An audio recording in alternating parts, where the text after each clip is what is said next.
किसान भाइयों, आज हम बात करने वाले हैं पेड़ी गन्ने में हमें पहला खाद कब डालना चाहिए, कौन डालना चाहिए और इसके अंदर जो है कौन कौन सी कीटनाशक हमें डालना चाहिए, कौन कौन से ग्रोथ प्रमोटर हमें डालने चाहिए, जिससे कि किसान भाइयों हमारी जो गन्ने की फसल है, जो हमारा पेड़ी गन्ना है किसान साथियों, इसके अंदर ज़्यादा से ज़्यादा टिलिंग हो सके, ज़्यादा से ज़्यादा ब्यात हो सके और जो हमारे पेड़ी गन्ने की ग्रोथ है किसान साथियों, यह इतनी लाजवाब हो कि बहुत ही शानदार होकर के चले।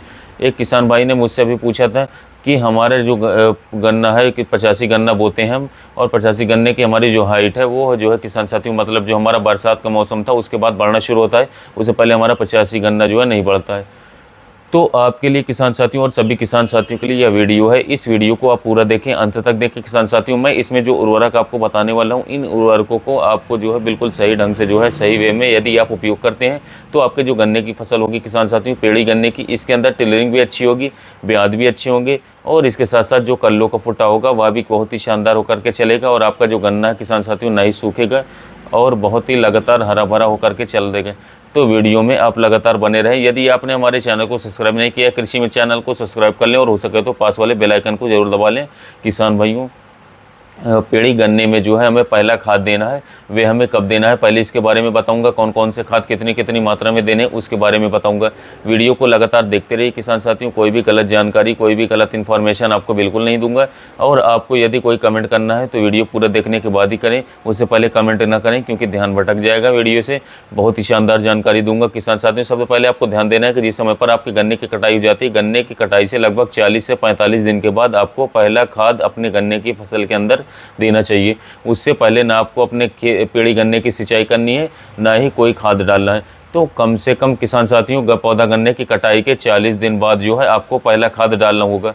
पहले खाद में आपको क्या क्या डालना है उसके लिए मैं आपको बता देता हूँ। कुछ किसान भाई जो हैं एनपीके को प्रेफर करते हैं, कुछ किसान भाई डीएपी को और कुछ किसान भाई जो है एसएसपी को।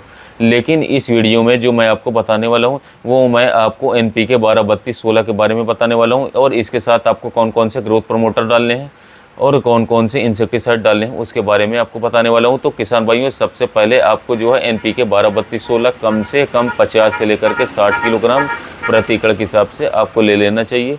इसके अंदर किसान साथियों नाइट्रोजन, फास्फोरस और पोटाश तीनों की मात्रा दी गई है जो बहुत ही अच्छी फॉर्म में दी गई है। और यदि आप इसका प्रयोग अपनी गन्ने की फसल के अंदर करते हैं तो आपके गन्ने का जो विकास होगा किसान साथियों वह बहुत ही अच्छी तरीके से होगा और आपका पौधा जो है लगातार हरा भरा रहेगा।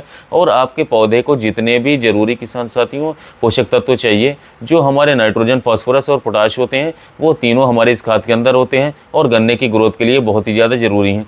तो आप एनपीके 12-32-16 लगभग 50 से लेकर के 60 किलोग्राम किसान साथियों प्रति एकड़ के हिसाब से ले लेना चाहिए। इसके साथ किसान साथियों आपको जो है सल्फर की मात्रा जरूर ले लेनी चाहिए और सल्फर आप इसके अंदर जो बेंटोनाइट फॉर्म वाली आती है 90% वाली, इसकी मात्रा कम से कम 4 से लेकर के 5 किलोग्राम प्रति एकड़ के हिसाब से किसान भाइयों ले लेनी चाहिए। सल्फर से हमारे गन्ने की फसल के अंदर क्या होगा कि हमारा जो खेतों को होगा किसान साथियों ये हल्का मुलायम पड़ना शुरू हो जाएगा। हमारे खेत के अंदर जो है फंगस आसानी से नहीं लगेंगे और हमारे जो पौधे होंगे उसके ऊपर क्षमता बढ़ जाएगी, अच्छी से ग्रोथ करेगा। और टेलरिंग में भी हमारी जो सल्फर है वो काफ़ी ज़्यादा मदद हमारी गन्ने की पेड़ी गन्ने की में करने वाली है। तो इसलिए आप सल्फर का उपयोग भी इसके अंदर जरूर करें। हमारी मिट्टी को भी यह मुलायम करेगा और पौधों के अंदर जो है ज़्यादा अच्छी तरीके से ताकत लगवाने में मदद करेगा। तो आपको सल्फर की मात्रा 5 से 6 किलोग्राम प्रति एकड़ से ले लेनी चाहिए। अब आप किसान भाइयों इसके साथ आपको जो है लगभग 8 से लेकर के 10 किलोग्राम, या तो किसान भाइयों आप सागरिका ले सकते हैं या फिर बायोटिया ले सकते हैं। या तो सागरिका लें या तो बायोटा, दोनों एक ही हैं। दोनों में से कोई सा भी लें, जो मिले आपको दोनों सेम लगते हैं, दोनों का रिजल्ट भी एक जैसे ही हैं। यदि मैं सागरिका की बात करूं तो सागरिका के अंदर लगभग वो सभी पोषक तत्व हैं जो हमारे गन्ने की फसल के लिए बहुत ही ज़्यादा ज़रूरी हैं। यदि आप सागरिका का उपयोग जो है पेड़ी गन्ने में कर लेते हैं तो यह किसान साथियों टिलरिंग करने में मदद करेगा, गन्ने की ग्रोथ में मदद करेगा, गन्ने को हरा भरा भी रखेगा और गन्ने के अंदर रोग लगने किसान साथियों उससे बचाएगा। यानी गन्ने के अंदर रोग भी नहीं लगने देगा क्योंकि किसान भाई यदि हमारा गन्ना स्वस्थ रहेगा, हरा भरा रहेगा तो उसके अंदर रोग भी बहुत ही कम देखने को मिलते हैं। तो आपको सागरिका की मात्रा कम से कम 8 से लेकर के 10 किलोग्राम प्रति एकड़ के हिसाब से ले लेनी चाहिए। अब बात कर लेता हूँ किसान साथियों इसके साथ आपको कौन सा कीटनाशक लेना है।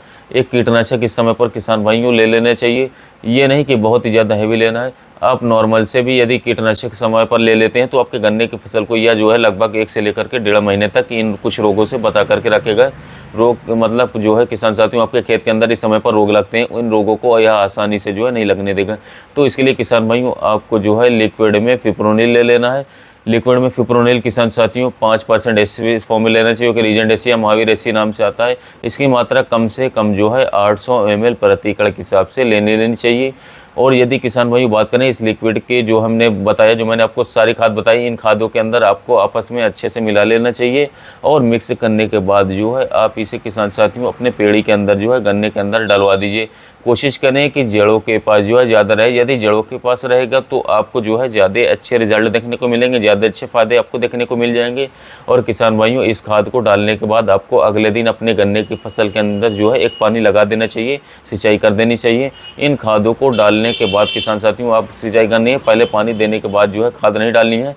इस बात को आपको बिल्कुल नोट करने लेना है, बिल्कुल ध्यानपूर्वक याद रखना है। यदि किसान भाइयों आपके खेत के अंदर पकते पले से और आपने मल्चर नहीं चलवाया तो तब भी आप इन खादों को डाल दीजिए और पानी चला दीजिए। तो इससे किसान साथियों आपके खेत के अंदर जो पत्ती है यह भी गलनी चालू हो जाएगी और बहुत ही तेज़ी के साथ किसान साथियों ये पत्ती भी आपके खेत के अंदर जो है काफ़ी अच्छी तरीके से रिजल्ट निकाल करके देगी, घुल मिल जाएगी और आपके खेत को एक अलग से खाद के रूप में किसान साथियों हरी खाद के रूप में मिल जाएगी। तो इस तरीके से आप अपने खेत के अंदर अपने पेड़ के अंदर पहला खाद दे सकते हैं। दूसरा खाद किसान साथियों आपको किस तरीके से डालना है, कौन सा स्प्रे करना है, कौन से खाद डाल लेने हैं, उसके बारे में अगले कुछ समय में मैं वीडियो बना करके दूंगा। इस वीडियो में जो तरीका मैंने आपको बताया हुआ है मैं जिम्मेदारी के साथ कहूँगा, आप यदि इस खाद का उपयोग इसी तरीके से करते हैं जो मैंने आपको बताया, जो मैं जिम्मेदारी के साथ कह रहा हूँ किसान भाइयों, आपको बहुत ही अच्छे और बहुत ही शानदार परिणाम देखने को मिलेंगे और आपका जो गन्नों के किसान साथियों अच्छी टेलरिंग कर पाएगा, अच्छी तरीके से ब्यात कर पाएगा।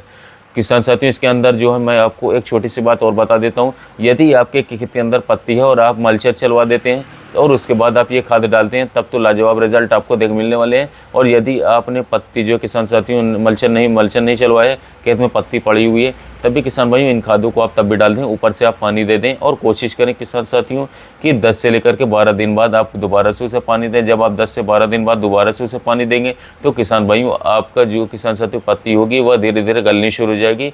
और जिन किसान भाइयों के खेत के अंदर पत्ती है वे किसान भाई जो हैं इस खाद के अंदर जो है यूरिया और अलग से थोड़ा ऐड कर लें। और यूरिया की मात्रा किसान साथियों लगभग 40 से लेकर के 45 किलोग्राम प्रति एकड़ के हिसाब से आप ले लें।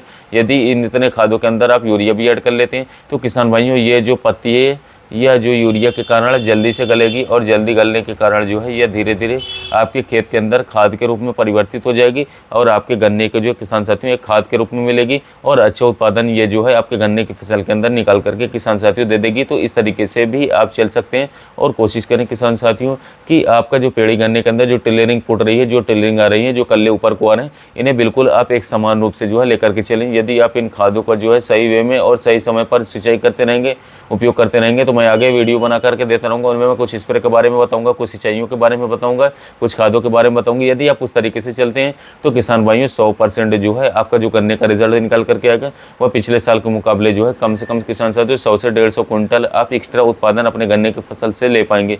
यदि फिर भी किसान भाइयों पेड़ी गन्ने से या पौधे गन्ने से जो है संबंधित आपको कुछ प्रश्न हो तो आप मुझे कमेंट कर सकते हैं। मैं आपके सभी सवालों के जवाब बहुत ही जल्द देने की कोशिश करूंगा। किसान भाइयों फिर मिलेंगे एक नई वीडियो के साथ, नई जानकारी के साथ किसान साथियों। तब तक के लिए धन्यवाद।